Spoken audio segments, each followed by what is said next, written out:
বলো, মাইকে বলো। ঢাকা বিশ্ববিদ্যালয়। ও তো ঢাকা বিশ্ববিদ্যালয় বললো। মানিকগঞ্জে। কোন বিশ্ববিদ্যালয়? ML মনে হয়। না, ভুল উত্তর। সঠিক উত্তর জগন্নাথ বিশ্ববিদ্যালয়। ভাষা আন্দোলনে একজন রিক্সা চালক নিহত হন, তার নাম কি?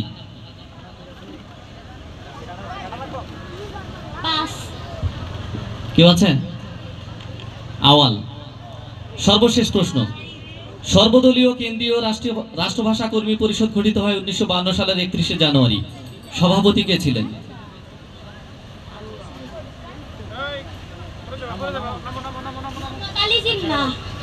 ভুল।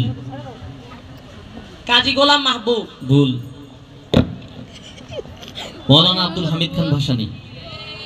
15টি প্রশ্ন আমরা ইতিমধ্যে শেষ হয়েছে। এবারে আটিয়া ইউনিয়ন আদর্শ উচ্চ বালিকা বিদ্যালয়ের দৃষ্টি আকর্ষণ করছি। 24-এর গণ অভ্যুত্থান নিয়ে প্রথম প্রশ্ন। 36শে জুলাই বলতে কত তারিখ বোঝানো হয়েছে? 5ই আগস্ট। সঠিক। বৈষম্য বিরোধী ছাত্র আন্দোলনে সরকারি কালো রং প্রত্যাখ্যান করে কোন রং ধারণ করে? সাদা রং। ভুল। এমএ করি। লাল। সঠিক। আমরা আবু বকর সিদ্দিক রনি সভাপতির দৃষ্টি আকর্ষণ করছি, একটু খেয়াল রাখার জন্য।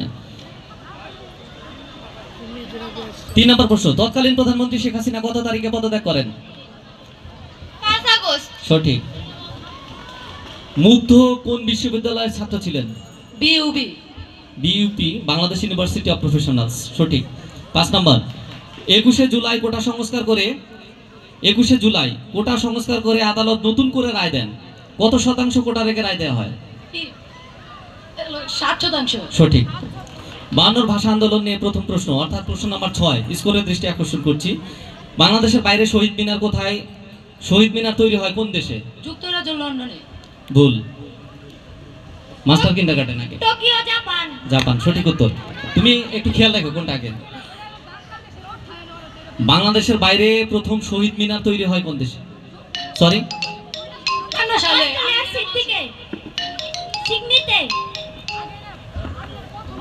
প্রশ্নটা আগে বুঝেন। বাংলাদেশের বাইরে প্রথম শহীদ মিনার তৈরি হয় কোন দেশে? যুক্তরাজ্যের লন্ডনে।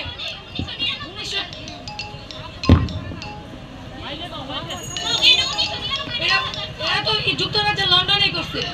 আচ্ছা, আমরা এই প্রশ্নটা হোল্ডে রাখছি। হ্যাঁ, আমরা এই প্রশ্নটা হোল্ডে রাখছি, পরের প্রশ্ন হবে এটার জন্য আমরা হোল্ডে রাখছি। আমি বিচারক মণ্ডলী যারা আছে, আমি বিশেষ করে প্রধান অতিথি মহোদয়ের দৃষ্টি আকর্ষণ করছি। প্রশ্নটা হচ্ছে, বাংলাদেশের বাইরে প্রথম শহীদ মিনার তৈরি হয় কোন দেশে?